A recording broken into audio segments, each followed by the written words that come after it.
नमस्कार, मैं सुचेता वास्तु और एनर्जी रिसर्चर। आज हमारा विषय बीमारी, रोग, जिसे हम इंग्लिश में कहते हैं डिजीज़, डिस्कम्फर्ट इन ईज़।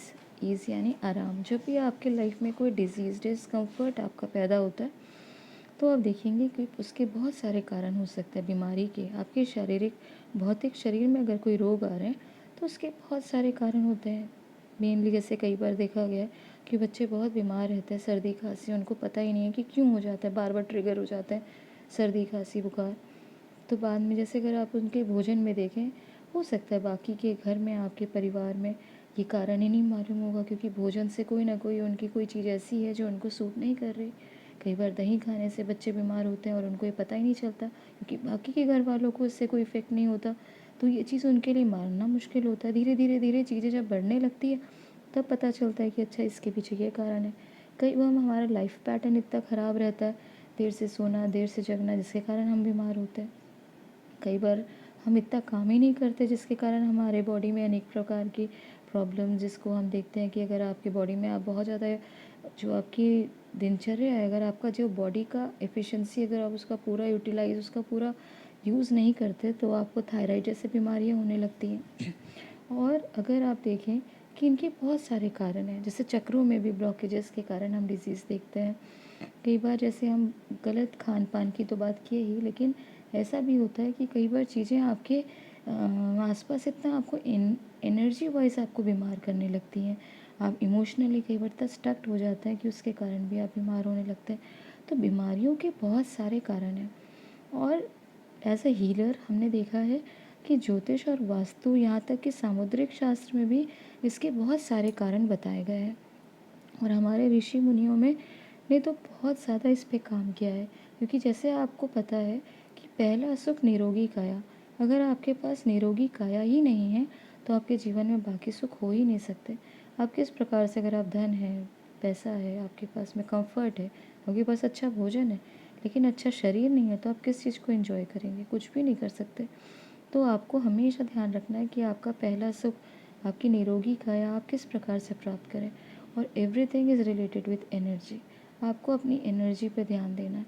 आपकी ऊर्जाएं अगर सही हैं, आपके बाकी जो चीज़ें आपकी लाइफ में आ रही है, आप भोजन कई बार बहुत अच्छा नहीं ले पा रहे या बहुत हेल्दी भोजन नहीं ले पा रहे, लेकिन आपने बहुत अच्छी तरीके से आपको अपनी ऊर्जाओं को यूटिलाइज़ करना आता है, तो आप देखेंगे फिर भी आप बहुत हेल्दी तरीके से सस्टेन कर पा रहे हैं।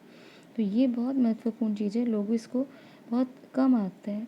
परंतु आज जो हम डिज़ीज़ के ऊपर बात कर रहे हैं, वो हमारे शरीर में मुख्य कारण, जो हम दो कारण अपने एज ए साधक, एज ए हीलर हम देख पाते हैं, उस पर आज चर्चा करेंगे।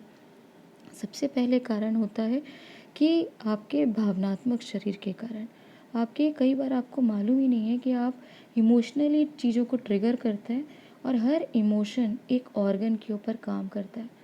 इसको आप समझें। हर एक भाव आपके जीवन में, काम, क्रोध, लोभ, मोह, अहंकार, जितने भी हमारे जीवन में, जितने भी, जैसे रिसेंटमेंट है, आप इसको समझने का प्रयास करें। बॉडी में आपके जितने भी ऑर्गन्स है, हार्ट है, आपका डाइजेस्टिव सिस्टम है, आपका रिप्रोडक्टिव सिस्टम है, रेस्पिरेटरी सिस्टम है, हर एक इमोशन के कारण ट्रिगर होता है, और उसके कारण वो स्वस्थ या रोगी हो सकता है। इसको आपको समझना बहुत आवश्यक है। जैसे कि हम किडनी की बात करते हैं, किडनी के रोगी अगर आप देखें, मैक्सिमम वो लोग होते हैं जो बहुत रिसेंटमेंट अपने जीवन में पालते हैं। बहुत ज़्यादा उनके जीवन में दुख होता है कि बचपन में ऐसा हो गया, ये चीज़ें हमको ऐसा नहीं चाहिए था, ऐसा नहीं होना चाहिए था। फिर रिलीज़ ही नहीं कर पाते इस रिसेंटमेंट को, और वो रिसेंटमेंट बढ़ते जाता है, बढ़ते जाता है, क्योंकि वो इतना ज़्यादा घातक हो जाता है। तो बॉडी उसको, जब इमोशनली आप उसको रिलीज़ नहीं करते, तो बॉडी उसको कहीं ना कहीं अपने शरीर में जगह देती है, और आपकी किडनी धीरे धीरे धीरे ख़राब होना शुरू हो जाता है। तो आपको ये याद रखना है कि चीज़ें हो गई, इसको लेट गो करिए। चीज़ों को बांध के रखना से क्या फ़ायदा है? ठीक है, कोई पसंद नहीं आया, नहीं समझ में आ रहा है, कोई रीज़न बना है, कोई कारण बना है, उसको अपनी लाइफ से गेट आउट करिए। लेकिन ये क्या हुआ कि आप अपने ऑर्गन को, अपने चीज़ों को रिसेंटमेंट के साथ में जोड़ के अपनी किडनी ख़राब कर लें। वैसे लिवर, पेट इतना ज़्यादा कॉमन हो गया आज के डेट में, लिवर की प्रॉब्लम, पेट की प्रॉब्लम। लोग यही नहीं समझ पाते कि लिवर और पेट का कारण क्या है। अगर कई बार देखा गया है कि चलो ठीक है, किसी कॉन्स्टिपेशन रहता है, इसका ठीक है, आप इलाज कराइए, या कोई और कारण आपको देखने को मिलता है, अच्छा भोजन नहीं रह रहा है, दिनचर्या सही नहीं है, तो ठीक है आपके पेट में प्रॉब्लम है। लेकिन ज़्यादातर अगर ये आपका प्रॉब्लम बढ़ता जा रहा है और एकदम मतलब क्रॉनिक होता जा रहा है, तो आपको समझना पड़ेगा कि आपको भयानक गुस्सा है किसी न किसी व्यक्ति के प्रति, या किसी न किसी घटना या परिस्थिति के प्रति आपको बहुत गुस्सा है, जिसके कारण आप में आपके लिवर, आपका पेट खराब रहता है। और लिवर में जैसे लिवर सिरोसिस, ये सारी चीज़ें मैंने स्वयं अनुभव किया है। कई बार ऐसा देखा गया है, आपके बहुत प्यार से जो आप बहुत क्लोज़ वन, बहुत आपके परिवारजनों को मैंने इसको भी देखा है कि कई बार वो इतना किसी चीज़ से ज़्यादा नाराज़ रहता है कि उसको लेट गो नहीं कर पाते, किसी व्यक्ति को लेट गो नहीं कर पा रहे। अच्छा, कोई चीज़ आपको समझ में नहीं आ रही, आप उसको बिल्कुल अपने जीवन से बाहर निकाल के फेंक दीजिए। ऐसी परिस्थिति है तो उसको आप सोचने का ये प्रयास कि ठीक है, ये हुआ हुआ जो होता है किसी कारण से होता है, उसको आप उस गुस्से से आप बाहर निकलने का प्रयास की करिए। लेकिन अगर आप उसको ये डिज़ीज़ के तरीके से अपने लिवर में जगह दे देते हैं, लिवर प्रॉब्लम, आपके लिवर सिरोसिस, और जिसको देखिएगा लिवर की प्रॉब्लम है उनको गुस्सा बहुत आता है, क्योंकि वो अपने बीमारी को ही अपने शरीर में, इमोशन को ही अपने नेगेटिविटी के साथ में अपने शरीर में जगह देते जा रहे हैं और उसको बीमारी को बड़ा रूप देते जा रहे हैं। और आपने देखा होगा हर चीज़ का उपाय है, लेकिन लिवर की बीमारी का कोई उपाय नहीं है। हाथ खड़े कर चुका है एलोपैथी कि जहाँ पे आपको हर चीज़ का रोग बताया जाता है, क्योंकि ये तो बिल्कुल एक तरीके से जहाँ पे लिवर का कोई उपाय नहीं है, वहाँ पे आपको अपने इमोशन में अगर आप काम करने लगे, चीज़ों को बहुत सौम्य तरीके से, सहजता से स्वीकार करने लगे, और जो चीज़ें पसंद नहीं आ रही आप लड़ लीजिए। कोई पसंद व्यक्ति नहीं है, उसको अपने लाइफ से बाहर कर दीजिए। कोई परिस्थिति जो आप कभी ठीक है आप उसके साथ काम नहीं कर सकते, तो आप उस चीज़ को अपने ध्यान के माध्यम से या उसकी हीलिंग या थेरेपी लेके उसको आप हील आउट करने का प्रयास करिए। तो हो सकता है कि आप इन चीज़ों से आप थोड़ा बहुत बाहर इससे निकल सकते हैं, क्योंकि ये समझना होगा कि बॉडी का हर एक ऑर्गन एक इमोशंस के साथ जुड़ा है, और इन्हीं इमोशन में अगर आपने काम कर लिया तो आपको ये हार्ट, यूट्रस, ये सारी प्रॉब्लम ज़्यादातर देखी गई, और बहुत ज़्यादा आप देखेंगे कि ये सारी चीज़ों से आप बहुत आसानी से बाहर निकल जाएंगे। तो ये चीज़ें तो बहुत प्रॉब्लम के साथ में आज की डेट में, अगर हम नेक्स्ट बीमारी की बात करें जो महिलाओं में बहुत कॉमन है, वो पाँव में और टांगों में दर्द होने की। और ये महिलाओं में इसलिए इतना कॉमन इमोशनल एक फैक्टर हो गया है क्योंकि वो अपना फैमिली नहीं छोड़ सकती, और ना वे अपनी जिम्मेदारियों को इग्नोर कर सकती है। और हर एक महिला के लिए, सब कोई भी महिला होगी तो अपनी फैमिली फर्स्ट, उसके बाद वो अपना करियर या अपनी दूसरी चीज़ों को ऑप्ट करेगी। तो यहाँ पे आपको देखना पड़ेगा कि जब आप चीज़ों को समझते हैं कि ये आपके लिए रुकावट बन रही है, अरे मैं कैसे करूँ, क्या करूँ, अब आगे जाके क्या होगा, तो जब तक आप अपने पाँव में खुद बेड़ियाँ नहीं बांधेंगी और अपने आप को इमोशनली खुद ये परेशानी से अपने आप को बाहर नहीं निकालेंगी, तो ये भी एक इमोशन आपके पाँव दर्द का एक बहुत बड़ा रीज़न होता है। हाँ ठीक है, आप 40+ हैं तो आपकी हड्डियाँ कमज़ोर होती हैं, ये आपकी एक रेगुलर एक साइकिल है कि एज के साथ में बॉडी में चेंजेस आते हैं। परंतु अगर ये चीज़ें बहुत स्ट्रांगली अगर आपको इफ़ेक्ट कर रही हैं, आपको थेरेपी लेनी पड़ रही है, आपको बार बार डॉक्टर के यहाँ जाना पड़ रहा है, तो आपको ये समझना पड़ेगा कि कहीं ना कहीं और भी फैक्टर्स आपको हैं जिस पे काम करना ज़रूरी है, क्योंकि एज अ हीलर ये चीज़ें आपको बहुत ज़्यादा इफ़ेक्ट कर सकती हैं और ये आगे भी बड़ा रूप ले सकती हैं। घुटनों का रिप्लेसमेंट और कमर में दर्द और ये चीज़ें और ज़्यादा आपके लिए परेशानी का कारण बन सकती है। वहीं हमारा दूसरा जो मेन हम मुद्दा देखते हैं, भावनात्मक कारणों के साथ, इमोशनल रीज़न तो हैं ही, परंतु एक जो हम मुख्य कारण देखते हैं आपकी बॉडी में रोगों का, वो है आध्यात्मिक कारण। आध्यात्मिक, या इसको आप कह सकते हैं कार्मिक, आपके पास लाइफ कर्मा के कारण ये बहुत बड़ा रीज़न बनता है आपकी बीमारी का। जैसे कि अगर आप देखें आज की डेट में टीवी में ही बहुत सा दिखाता है कि किसी को पाइल्स हो गया, या किसी को इस तरीके से लोअर एब्डोमेन में प्रॉब्लम हो रही है। तो ये क्यों हो रही है? क्योंकि 8th हाउस ट्रिगर हो रहा है। 8th हाउस अगर आपका बार बार ट्रिगर हो रहा है, यानी आपके पास लाइफ कर्मा बहुत हैवी है, और ये जो पाइल्स दिखाता है, ये बीमारियाँ दिखाती है, ये कहीं ना कहीं आपके बहुत कार्मिक आपको रिलीज़ करने की ज़रूरत है। और इसी के लिए जब आप इस 8th हाउस से, क्योंकि ये आपको पता है ज्योतिष में 12वां भाव है, 8th हाउस आपका ये डेथ को और आपके लोअर एब्डोमेन को और इसी पार्ट के बॉडी पार्ट को दिखाता है। उसको इंडिकेट करता है।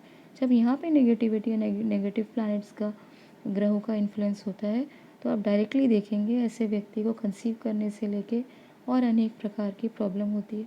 और एक महिला को, अगर किसी व्यक्ति को लोअर एब्डोमेन में प्रॉब्लम हो रही है, तो सीधे तरीके से आप ये देखेंगे, क्योंकि ये कहीं ना कहीं कार्मिक पैटर्न क्रिएट कर रहा है।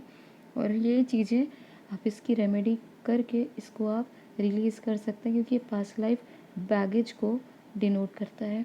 बीमारियां भी आपके बॉडी के साथ साथ, इमोशंस के साथ साथ, आध्यात्मिक रूप से भी ऊर्जाओं का या पास्ट लाइफ कर्मा का भी आपको कहीं ना कहीं इंडिकेशन देती हैं। बहुत सारी ऐसी बीमारी हैं जिनको आप बहुत ज़्यादा आसान तरीके से हील कर सकते हैं, जैसे शोल्डर पेन, फ्रोज़न शोल्डर, या आपके कंधे से लेके हाथ तक कहीं ना कहीं मूवमेंट में आपको दिक्कत आ रही है, या आपका किसी का शोल्डर टूट गया, या कुछ और आपके शोल्डर्स में प्रॉब्लम है।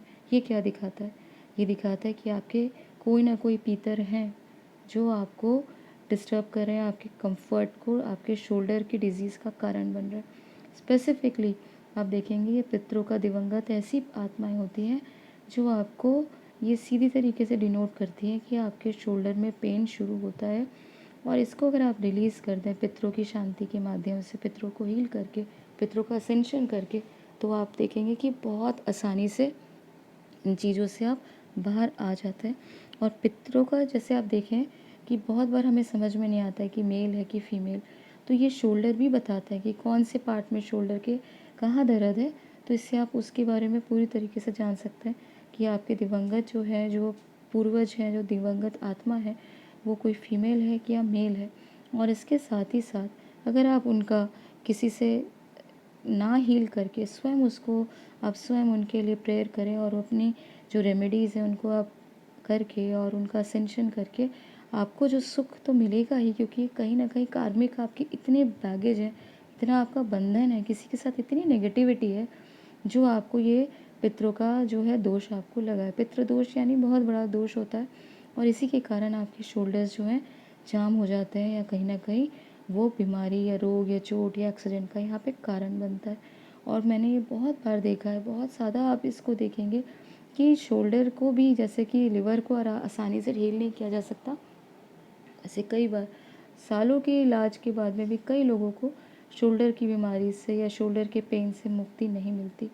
तो अगर ये चीज़ अगर आप देखें कि बहुत छोटे से अपने रेमेडी के माध्यम से, और गीता के पाठ और जो ये एक्चुअल में जो रेमेडीज़ जो हमारे शास्त्रों में बताई गई है, उसके माध्यम से आप इससे चीज़ों से रिलीज़ आप कर सकते हैं। ऐसा नहीं है कि हाँ डेफिनेटली आपको सबको मुक्ति हो जाएगी, क्योंकि शोल्डर में भी पेन के कई कारण हैं। आप एक्सीडेंट में हड्डियाँ टूटी हैं तो उसको ये समझ के ही चलिए कि कहीं ना कहीं आपका, इसको आपको इलाज के साथ में, क्योंकि कोई भी बीमारी का इलाज तो चाहिए ही।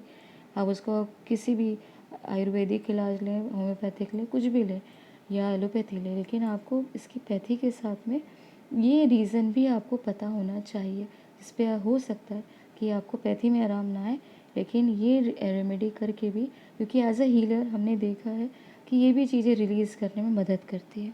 और भी बहुत सारे ऐसे रीज़न हैं, बहुत सारे ऐसे रोग हैं, कई बार आपके पास लाइफ जो है ट्रिगर कर देती है, कोई ना कोई बीमारी का कारण बनता है। और भी बहुत सारी ऐसी चीज़ें होती हैं जो आपके पैटर्न्स को रिपीट दिखाते हैं, कार्मिक पैटर्न को बीमारी के रूप में भी आप उसको देख पाते हैं। लेकिन ये बहुत डिटेल और बहुत लंबा वीडियो हो जाएगा, तो मुझे लगता है ये चीज़ों को आप समझें और इसके ऊपर काम करें, इसको डिकोड करने का प्रयास करें, क्योंकि बीमारी एक ऐसी चीज़ है जिसका कहाँ से आपका इसका शुरुआत हो रही है, क्यों हुई, कहाँ से हुई, अगर आप इसको भी आप समझने का प्रयास करें, क्योंकि हर चीज़ एनर्जी है, इसे आपको भूलना नहीं है। क्योंकि पॉजिटिव और नेगेटिव, अगर आप बहुत पॉजिटिव एनर्जी में हैं तो ये डिज़ीज़ आके भी आपको हील करके जाएंगी। और अगर आप बहुत नेगेटिविटी में, आपका एनवायरनमेंट बहुत नेगेटिव है, आपके थॉट पैटर्न, आपके आसपास के लोग बहुत नेगेटिव हैं, तो डेफिनेटली आपको इस सारी चीज़ों के एनर्जी के ऊपर भी काम करने का प्रयास करना चाहिए। तो मुझे लगता है कि ये एक छोटा सा जो हम एक साधना के मार्ग में जो हम जानते हैं या जो हम देख पाते हैं, छोटी सी जानकारी हो सकता है कि अगर आपके काम की हो, तो इस चैनल को लाइक सब्सक्राइब ज़रूर करें। और ये मत भूलिएगा कि यार ठीक है आप अपना इलाज कर रहे हैं, लेकिन कई बार ऐसी भी चीज़ें होती है जो ब्लॉकेज का काम करती हैं। कई बार ये ग्रहों के माध्यम से भी होती है, और बहुत सारी ऐसी चीज़ें होती हैं जिस पर हम आगे भी आपको डिस्क्लोज़ करने का मैं रेमेडीज़ के माध्यम से आपको बताने का प्रयास करेंगे। तो ये जानकारी ही तक। नमस्कार।